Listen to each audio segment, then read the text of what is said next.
Hey guys, it's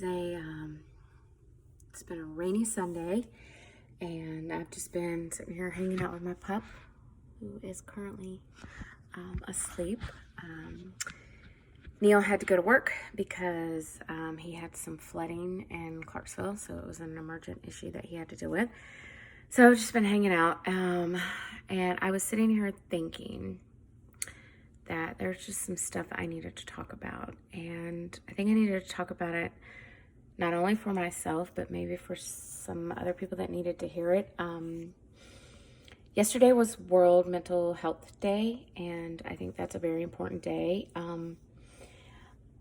Mental health issues are very, very serious, and they're something that we all need to, be sensitive to. One of the things, and the reason I'm making this is that I have recently been dealing with anxiety, and I never have had anxiety before to this degree until everything happened with my mom. So for you guys that really know me, my mom got really sick. She had pulmonary fibrosis. She got diagnosed a few years ago, and it came to a head last year, kind of right after my wedding, October 19th.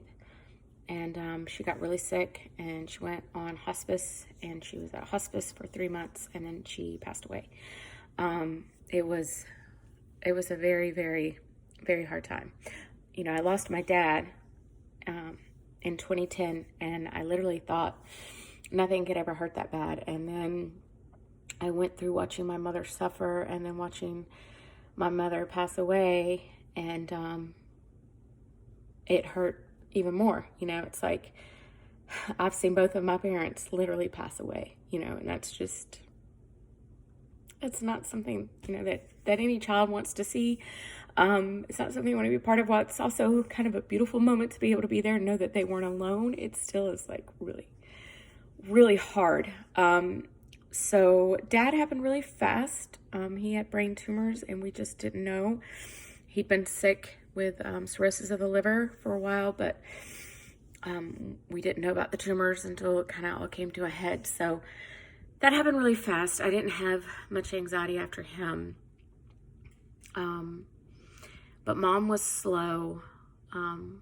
It was slow and fast. Like, it was slow in that it took 3 months of her suffering, laying in a bed every day. But it also was like, 1 minute we thought that, she was going to have a couple more years, and then we're told she's got 6 months. So,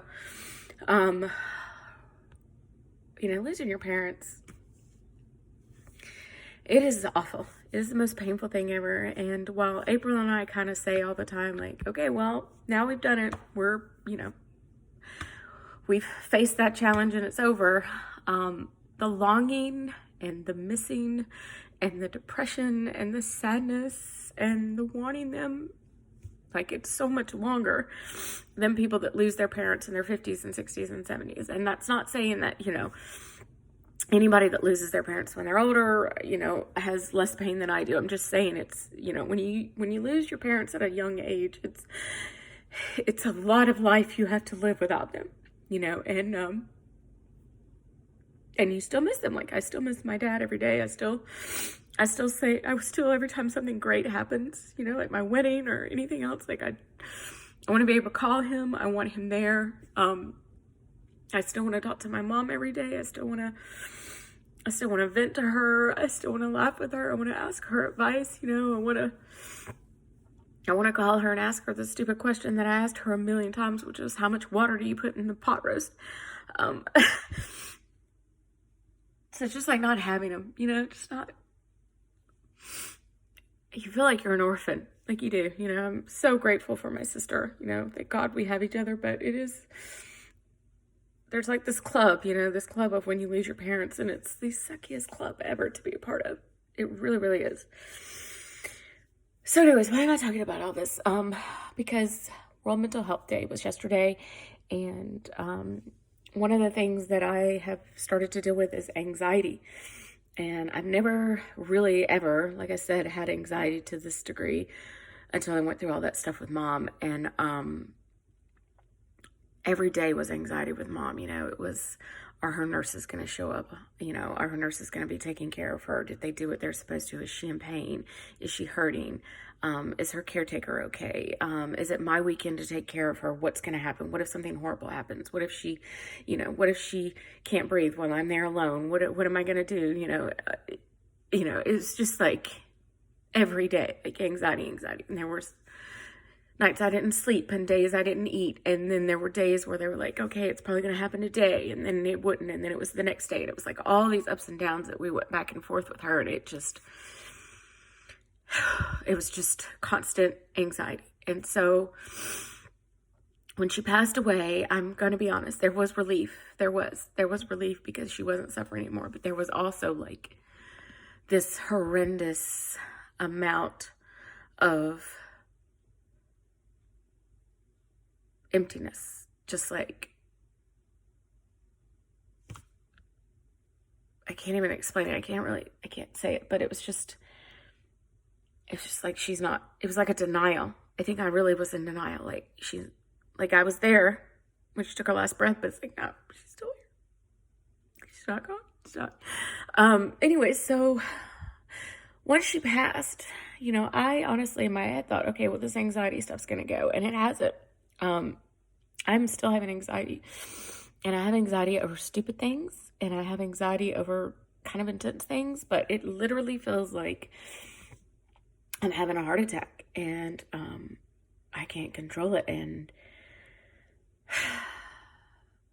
I know that I've got to get a handle on it because it's going to affect all of my relationships. My relationship with my husband, my relationship with my family, my relationship with my friends. So, you know, I want to say that I am so thankful for the people that I had surrounding me when I went through all the stuff with Mom. You know, I had the most amazing sister in the world who was a nurse and, you know, who took care of not only Mom, but took care of me and tried to console me and tried to help me through it while holding all the burdens on herself. Like, you know, April, you're amazing and you're the best. And thank God that I have you every day. And my husband, who was just there to cry with me and was just there to hold me, and Vandy, who helped with Mom's care, and Miss Thomas, who helped with Mom's care, and Kindred Hospice, Gail and Joyce, who were my mom's best friend, Barbara, who lived next door. There's so many of y'all that were a part of it, and I can't name you all. Like, you had a village. We really did. We had a village, but it just didn't stop the anxiety. It just didn't, and it still is happening, and I don't know why. So, World Mental Health just reminds me I'm going to start seeing my therapist again. It's the same therapist that I saw when Dad passed away. I saw the therapist when Dad passed away for an entirely different reason. You know, Dad, for those of you that know me close, Dad was an alcoholic. It was not an easy childhood. He was an amazing father, but it just wasn't an easy childhood. So I had to deal with those issues, and now I've just got to deal with this anxiety, this crippling anxiety that I continue to have, you know, now that Mom's gone. So I want to tell everybody, like, I'm going to start taking care of myself and trying to figure this out, and I want all of you to do the same. Like, we have to not only take care of ourselves physically, but we have to take care of ourselves mentally, because it's very important. And